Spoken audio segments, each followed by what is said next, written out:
اعوذ باللہ من الشیطان الرجیم بسم اللہ الرحمن الرحیم الف لام را کتاب انزلناہ الیک لتخرج الناس من الظلمات الى النور بإذن ربهم الى صراط العزیز الحمید اللہ الذی له ما فی السماوات وما فی الارض وویل للکافرین من عذاب شدید الذين يستحبون الحياة الدنيا على الآخرة ويصدون عن سبيل الله ويبغونها عوجا أولئك في ضلال بعيد۔ اللہ رب العالمین نے ارشاد فرمایا الف لام را۔ الف لام را کا معنی نہیں ہے، یہ حروف مقطعات ہے۔ کتاب انزلناہ الیک لتخرج الناس من الظلمات الى النور، یہ عالی شان کتاب ہم نے آپ کی طرف اتاری ہے کہ آپ لوگوں کو اندھیروں سے نکال کر اندھیروں سے اجالے کی طرف لائیں، ان کے پروردگار کے حکم سے زبردست اور تعریفوں والے اللہ کی طرف۔ اللہ الذی لہ ما فی السماوات و ما فی الارض، جس اللہ کا ہے جو کچھ آسمانوں اور زمین میں ہیں، اور کافروں کے لیے تو سخت عذاب کی خرابی ہے۔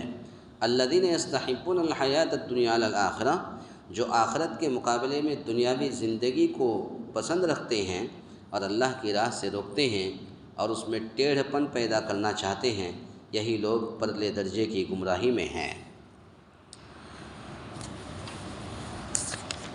یہ سورہ ابراہیم کی 3 آیتیں، 1، 2، 3۔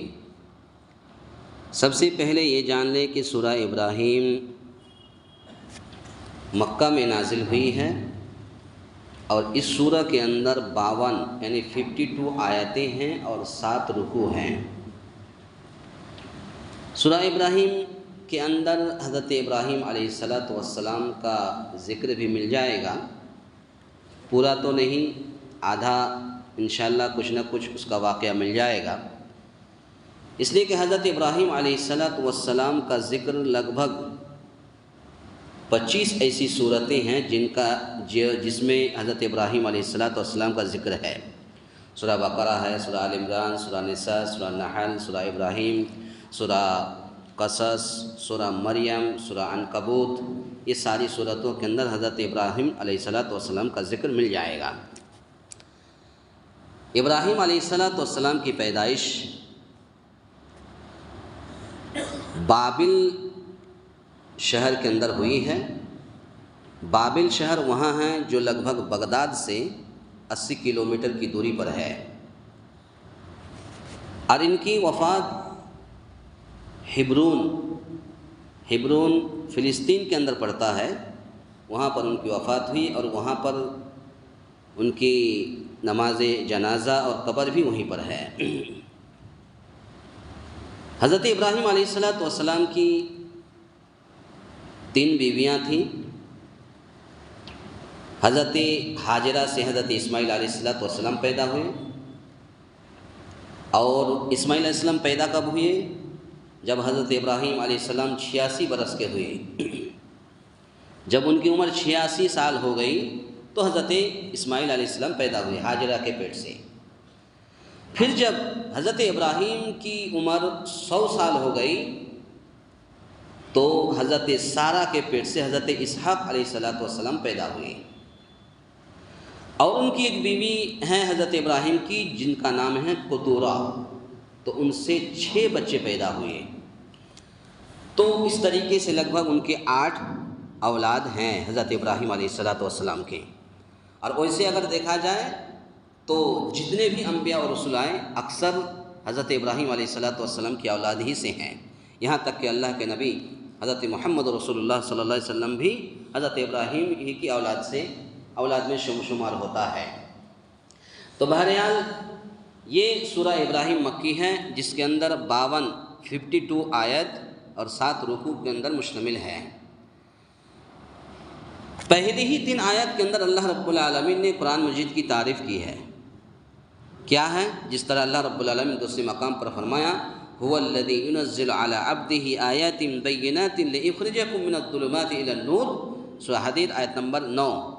وہی ذات ہے جو اپنے بندے پر واضح آیات نازل فرماتی ہے تاکہ وہ تمہیں اندھیروں سے نکال کر نور کی طرف، روشنی کی طرف لائے۔ اسی طرح سے سورہ بقرہ آیت نمبر 257 257 کے اندر اللہ رب العالمین نے ارشاد فرمایا اللہ ولی الذین آمنوا یخرجہم من الظلمات الی النور، اللہ ایمانداروں کا دوست ہے اور وہ انہیں اندھیروں سے نکال کر نور کی طرف لاتا ہے۔ یعنی پیغمبر کا کام ہدایت کا راستہ دکھانا ہے۔ جتنے بھی انبیاء اور رسول آئے سب کو پیغام یہی اللہ رب العالمین نے دیا کہ آپ کا کام صرف ہدایت کا راستہ بتانا ہے۔ ہدایت دینا میرا کام ہے، ہدایت کا راستہ دکھانا آپ کا کام ہے۔ سب نبیوں کو، جتنے بھی انبیاء اور رسول آئے سب کو اللہ رب العالمین نے پیغام یہی دیا کہ ہدایت کا راستہ دکھانا آپ کا کام ہے اور ہدایت دینا میرا کام ہے۔ لیکن اگر کوئی اس راستے کو اختیار کر لیتا ہے تو یہ صرف اللہ کے حکم اور مشیت سے ہوتا ہے۔ اللہ کے حکم اور مشیت سے ہوتا ہے، کیونکہ اصل ہادی وہی ہے، اصل ہدایت دینے والا اللہ رب العالمین کی ذات ہے۔ آپ صرف ہدایت کا راستہ دکھا دیجئے، ہدایت دینا نہ دینا میرا کام ہے۔ اگر کوئی ہدایت پر آ جاتا ہے تب بھی میں ہدایت دیتا ہوں، اگر کوئی ہدایت پر نہیں آتا ہے، سیدھے راستے کی طرف نہیں آتا ہے، تب بھی میں ہی ہدایت کرتا ہوں۔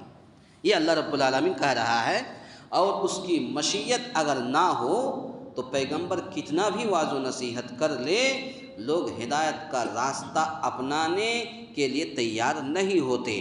اگر تیار ہوتے تو اللہ کے نبی صلی اللہ علیہ وسلم اپنے چچا ابو طالب کو مسلمان بنا لیتے، لیکن نہیں کر سکے، انتقال کر گئے، اور مرض الموت میں بھی اس وقت بھی اللہ کے نبی صلی اللہ علیہ وسلم جا کر کے کہنے گئے آپ ایمان لے آؤ، کلمہ پڑھ لو، لیکن نہیں ایمان نہیں لا سکے، مسلمان نہیں کر سکے۔ تو دیکھیں دے دیا ہے، جس کی متعدد مثالیں انبیاء سابقین میں موجود ہیں، اور خود نبی صلی اللہ علیہ وسلم باوجود شدید خواہش کے اپنے مہربان چچا ابو طالب کو مسلمان نہ کر سکے۔ تو پتہ یہ چلا کہ آپ کا کام صرف ہدایت کا راستہ دکھانا ہے، ہدایت دینا میرا کام ہے، ہدایت دینا نہ دینا میرا کام ہے۔ تو پتہ یہ چلا کہ کوئی بھی انبیاء اور رسول کتنوں ہی واعظ و نصیحت کر لے، جب تک کسی انسان کے دل کے اندر اللہ ہدایت نہیں دیتا تب تک وہ سیدھے راستے کی طرف نہیں آتا۔ اس کے بعد پھر اللہ رب العالمین نے فرمایا الذین یستحبون الحیاۃ الدنیا علی الآخرۃ ویصدون عن سبیل اللہ، جو آخرت کے مقابلے میں دنیاوی زندگی کو پسند رکھتے ہیں اور اللہ کی راہ سے روکتے ہیں اور اس میں ٹیڑھ پن پیدا کرنا چاہتے ہیں، یہی لوگ پرلے درجے کی گمراہی میں ہے۔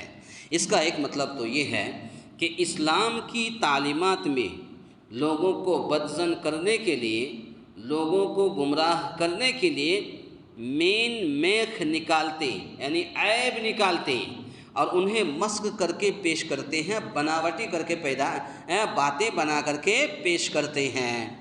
جیسے بعض مساجد میں دیکھ لیجئے، وہ حق بات کو چھپاتے ہیں اور اپنے منمانی کی بات کرتے ہیں لوگوں کے سامنے، اب لوگ بھی ویسے مان لیتے ہیں۔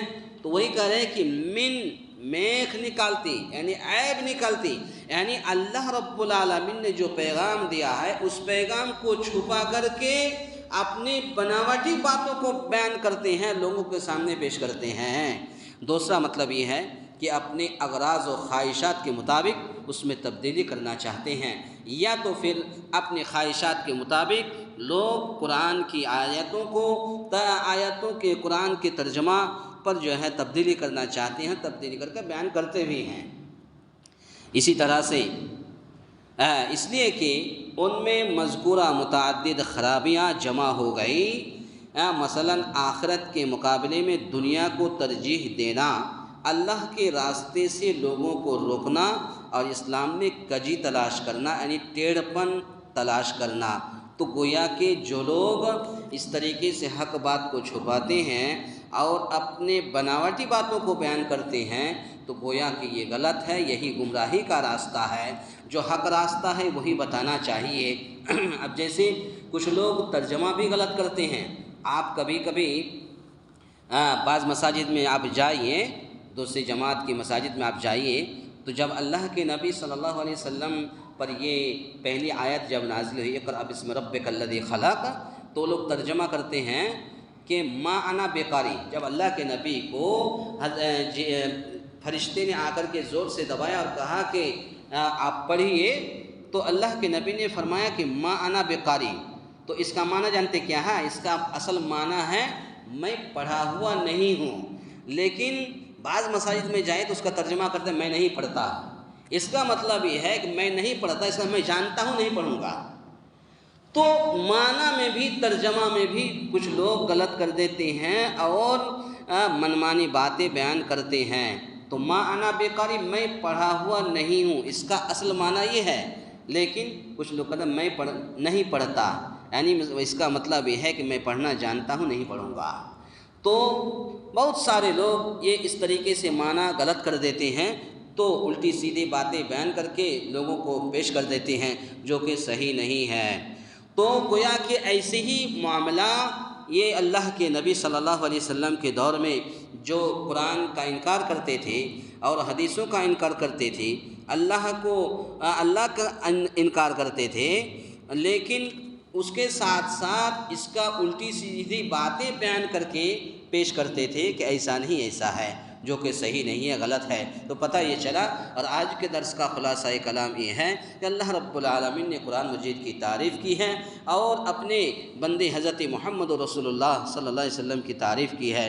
اللہ تعالیٰ سے دعا ہے یا الہ العالمین ہم تمام مسلمانوں کو کہنے سننے سے زیادہ نیک عمل کرنے کی توفیق عطا فرمائے، آمین۔ اقول قولی ھذا استغفر اللہ لی ولکم ولسائر المسلمین واستغفروہ انہ هو الغفور الرحیم۔